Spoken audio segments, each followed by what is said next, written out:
परम शांति, बेहद की परम परम परम महाशांति। आज हम चर्चा करेंगे प्रकृति और माया क्या है। जैसे हम ज्ञान मार्ग में चलते हैं तो ये दोनों शब्द बहुत बार आता है हमारे सामने। तो पुरुषार्थ जो कर रहे हैं, आत्माएं जो पुरुषार्थ कर रहे हैं आत्म स्वरूप की अनुभूति के लिए, तो उनको ज्ञान के बेसिक को जानना जरूरी है। मतलब मैं कौन हूँ, प्रकृति क्या है, माया क्या है। हम कभी कभी ज्ञान के अभाव में हम बोलते हैं प्रकृति ही हमें कष्ट दे रहा है, माया कष्टदायक है ना। बोलते हैं कि माया, भगवान ने माया को क्रिएट किया है। तो ये सब अज्ञानता की स्टेटमेंट है। ऐसे वाक्य बोलना भी नहीं चाहिए ज्ञानी को, क्योंकि जो प्रकृति और माया और पुरुष इनको जान नहीं पाता है, आत्मा चेतन स्वरूप को जान नहीं पाता है, ज्ञान के द्वारा बुद्धि के द्वारा विश्लेषण नहीं कर पाता है, तो वो ऐसे अज्ञानी जैसे बातें करता है। तो प्रकृति क्या है? प्रकृति जड़ है और परिवर्तनशील है। पुरुष चेतन है और संकल्प रचना करता है, और ये संकल्प शक्ति प्रकृति में कार्यान्वित होता है। मतलब पुरुष जो संकल्प करता है वो प्रकृति में दिखता है, प्रकृति उसको रूप देता है। प्रकृति संकल्प नहीं करता है। जिसके इच्छा है, इच्छा शक्ति आत्मा का रहता है, वही संकल्प करता है। प्रकृति का कोई इच्छा ही नहीं है, वो केवल पुरुष के संकल्प को मैनिफेस्ट यानी रूप देता है, कार्य रूप में लाता है।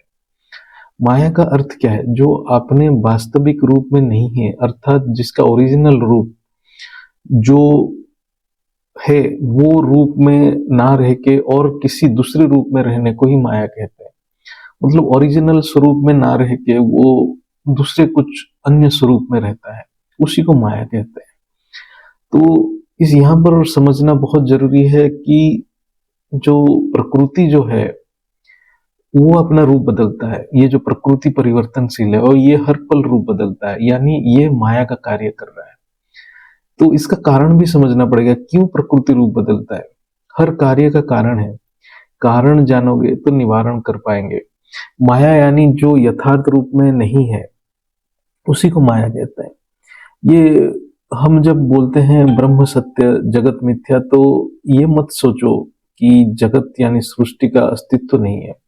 सृष्टि उतना ही वास्तविक है जितना ब्रह्म है, लेकिन सृष्टि परिवर्तनशील है। एक साधक कितना भी ये बात बुद्धि में बिठाए कि अहम ब्रह्मास्मि, लेकिन शरीर में जब कष्ट होगा, जब उसके मन में दुख होगा, तो वो बेचैन हो जाता है, अस्थिर हो जाता है। क्योंकि ये जो शरीर का कष्ट भी उतना ही वास्तविक है जितना आत्मा भी वास्तविक है। आत्मा वो कष्ट को महसूस करता है, वो दुख को महसूस करता है। उस शरीर में जो संवेदना होता है, मन में जो संवेदनाएं होता है, उसको आत्मा महसूस कर सकता है। तो हम जो माया को मिथ्या बोलते हैं, ब्रह्म सत्य जगत मिथ्या बोलते हैं, तो वहां माया वास्तविक है, लेकिन मिथ्या इसलिए है कि वो अपने ओरिजिनल स्वरूप में नहीं है, वो व्यक्त रूप में है। वो एक समय अव्यक्त था, वो प्रकृति वो व्यक्त हो चुका है। इसका मतलब ब्रह्म चेतना जितना सत्य, माया भी उतना अस्तित्व में रहती है। इसलिए प्रकृति माया रूप में प्रकट हुआ है, वो पुरुष का एक अभिन्न अंग है। इसलिए हमारा सनातन शास्त्र में कहा गया है, सर्व खल्बिदं ब्रह्म, यानी सब कुछ ब्रह्म से ही उत्पत्ति हुआ है। सच में माया क्या है? क्या प्रकृति माया है? थोड़ा हम चिंतन करेंगे तो ये प्रकृति जड़ है, इसकी कोई इच्छा ही नहीं है, वो कैसे माया हो सकता है? प्रकृति पुरुष के संकल्प से ही परिवर्तन हो रहा है।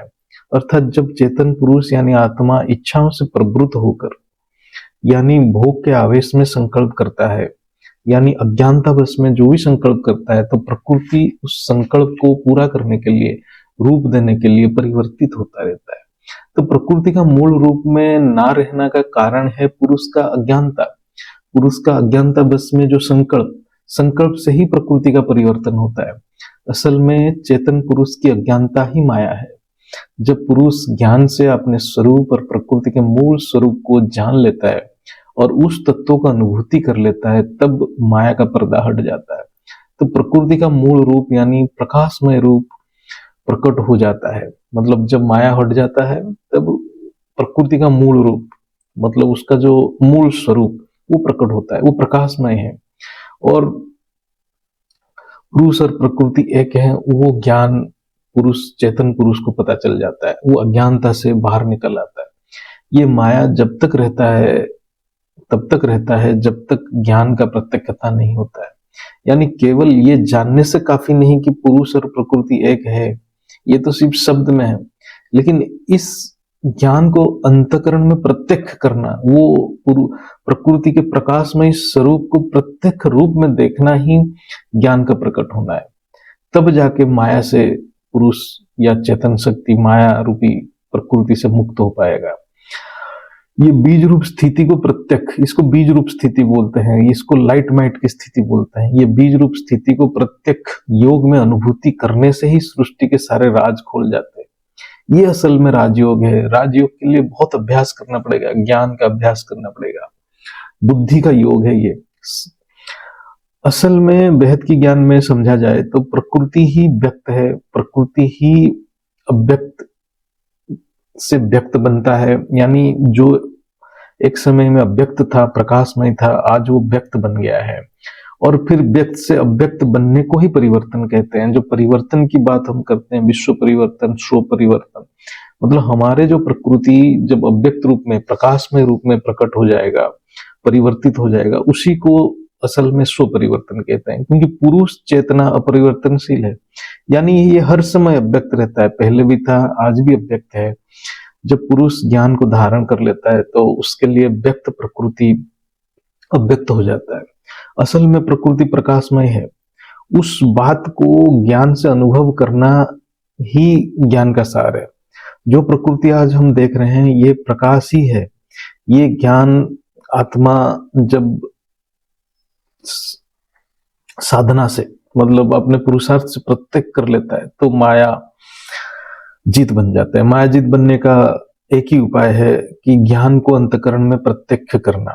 तो हम उदाहरण लेते हैं, जैसे मेरा शरीर प्रकृति है, कोई बाह्य वस्तु, दृश्य, ये सब प्रकृति है, प्रकृति का रूप है। मैं आत्मा के अलावा हर दृश्य प्रकृति है। सारे रूप, रस, गंध, स्पर्श, शब्द का अनुभव प्रकृति ही है। ये जो दृश्य देख रहे हैं ये सब संकल्प से बना है, उसका मूल स्वरूप प्रकाशमय है। ये ना जान पाना और वो रूप, रस, गंध, स्पर्श, शब्द आदि में उलझा रहना ही माया है, मतलब ये अज्ञानता ही माया है।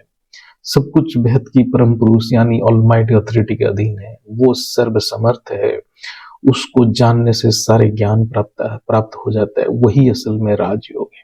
परम शांति, परम शांति, परम शांति।